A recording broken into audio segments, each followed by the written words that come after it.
ঢালেন দেখি মাছ।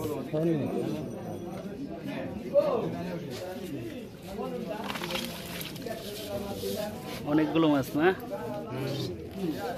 এগুলোর দাম কত যাচ্ছেন আপনি? দাম কত যাচ্ছেন?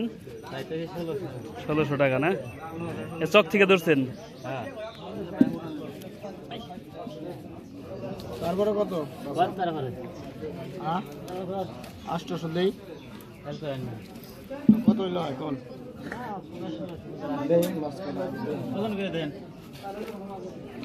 কতখানি মাছ হবে মোটামুটি? মোটামুটি আনুমানিক মোটামুটি আপনি 3.5 কেজি 4 কেজি। 3.5 কেজি দেবো না, আমি তো পাইলাম 800 দেন নিলে। 1000